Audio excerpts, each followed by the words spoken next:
just to give you 2 quick principles that you could use to immediately increase your energy, get stronger, and if you want to, lose some weight. Because, Memorial Day is kind of the beginning of summer, and traditionally everybody starts thinking about, I'm going to get strong again, get fit, get in my swimming suit, get my groove on, or whatever metaphor people use.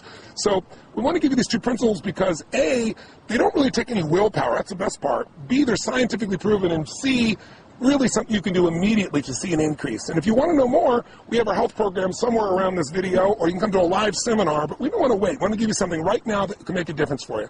So, honey, our first principle is? Our first principle is to superhydrate. What we mean by that is flushing your body with enough clean water on a daily basis. The planet, water is life, and the planet itself is 70% water. And even within our own internal body, our brain is 75% water, 76 actually, our muscles are 75, and our bones are actually made up of 25% water. So on a daily basis, we need to make certain that we're getting enough hydration. And the first symptom of dehydration, meaning your body doesn't have enough water, is not thirst. That's what most people think. If you wait till you're really thirsty to drink, you're really dehydrated. In fact, studies show that 60 to 70% of the population is dehydrated throughout the day. The number 1 symptom of dehydration is fatigue, feeling tired. So I see a lot of people later in the afternoon, they've eaten a bunch of things and their body gets dehydrated from just normal working out or being around or just normal heat, and all of a sudden people are tired all the time. If you want to have more energy, which will give you fitness and will give you health, it'll make you strong, the first thing you want to do is superhydrate. Drink more water. And we're not talking about coffee, we're not talking about Cokes, because those things have water in them, but they have other elements in them that are very acid. And when you get a lot of acid in your body's got to flush that acid out in order to stay balanced. And so as a result, you don't keep hydrated. So hydration is critical. Just think of this. You're not just what you eat, you're what you drink. It's true. And we'll give you a good example. We both, Sage and I, years ago, had a really great man we got a chance to visit with. We read his book. It's called The Body's Cries for Water. The Body's Many Cries for Water, excuse me. And it's by a man named Dr. Batman Gilanjali. It's a mouthful. I call him Dr. Batman for short, and he was cool with that. But Dr. Batman was a medical doctor who lived in Iran, and during the fall of Iran, he became a political prisoner. And he was shipped into this place, and then all of a sudden there was a very high official there that was very, very ill in the middle of the night. He had peptic ulcers, and he was just writhing in pain, like literally rolling on the ground, uncontrollable pain.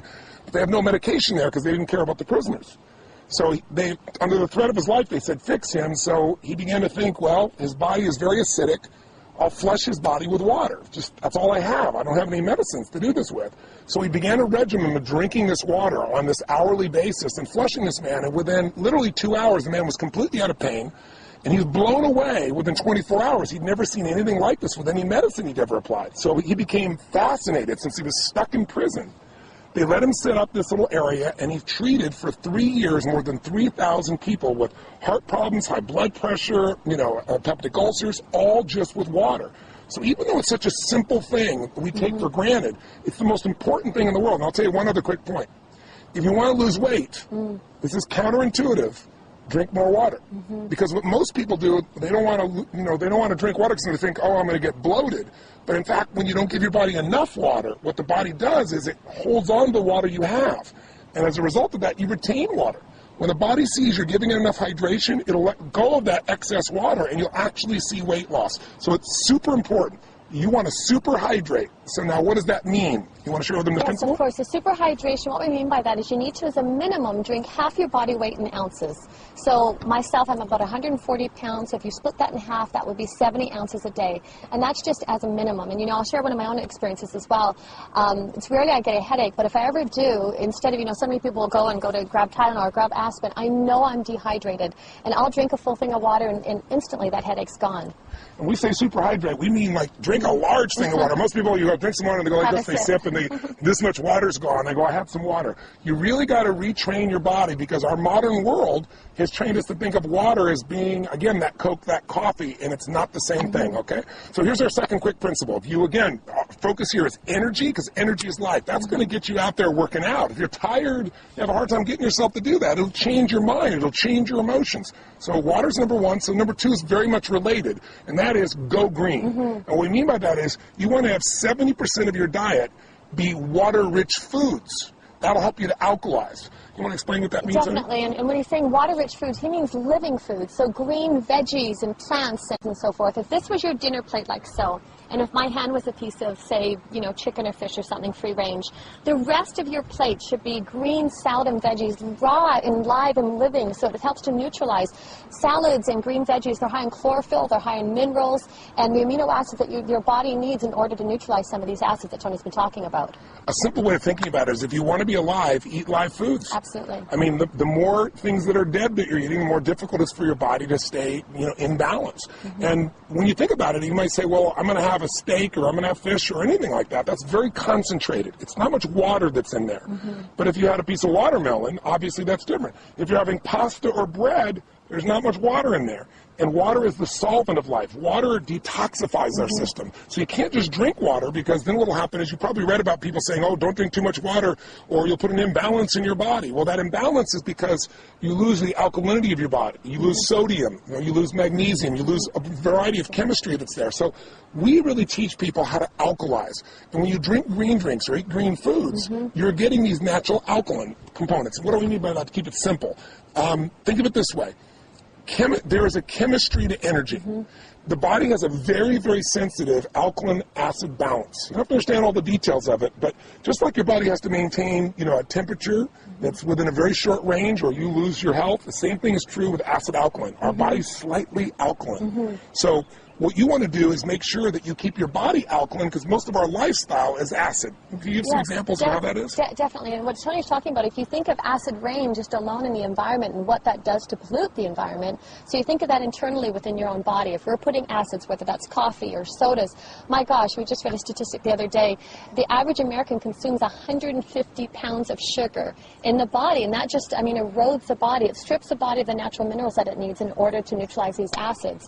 So by making choices with green veggies and by having a green drink, we get up and we do our, you know, inner balanced greens and wheatgrass, and to make choices, or even something as simple as lemon in your water, all those help to counterbalance and keep the body in balance, like in a homeostasis, which is constantly trying to do. And even if you're not eating sugar directly, that white sugar, or now you have all these NutraSweet, all these alternatives that are just as acidic and sometimes even more toxic for the body. We're taking 30 times more sugar in our bodies than our grandparents were taking. I mean, and sugar is acid, and it changes the chemistry of the body. And what you also need to know is, acid creates an environment where there's less oxygen, an anaerobic environment. When you have less oxygen, you have fatigue. And some of the most interesting studies have shown cancer only grows in an acidic anaerobic environment. That's what makes it expand. So if you want to get the benefits of health, of energy, of vitality, if you want to lose weight, listen, if you're overweight, you're over acid. Can you share a little bit about what happens when the body can't flush the acid, honey? Absolutely. What the body does is its own protective mechanism. It'll actually store the acids in the fat, in the tissue, in order so the bloodstream is not acidic. And so it keeps robbing or pulling from the bone, or trying to throw them into the tissue in order to keep that homeostasis that we talked about. So this is about creating habits on a daily basis that you can do that support the body. And number one with the hydration, number two with eating the green veggies and raw live alkaline foods. So simply, what are we saying? Here's what you go do to increase your energy and lose some weight. Superhydrate, that means make sure you're going to drink twice your body weight, half your body weight. If you do twice your body weight, you're really going to be super hydrated. Half your body weight in ounces each day, 140 pounds, 70 ounces, give you an example. Secondly, you want to go green. You want to put more greens in your diet, about 70% of your diet.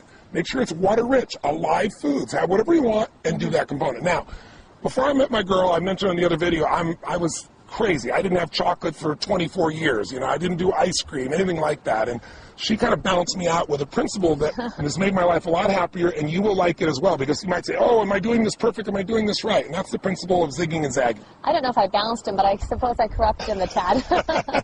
So zigging and zagging, I think what happens for people is they go to an extreme, and it's important as well that your diet and your lifestyle, and to be healthy, that it's enjoyable. So instead of feeling deprived, or instead of it being so black and white and so rigid within that basis, what we do, I always call it zigging and zagging, is one day a week, have a popcorn night, have a movie, or have a treat, or, you know, whether I love chocolate, that would be my one vice.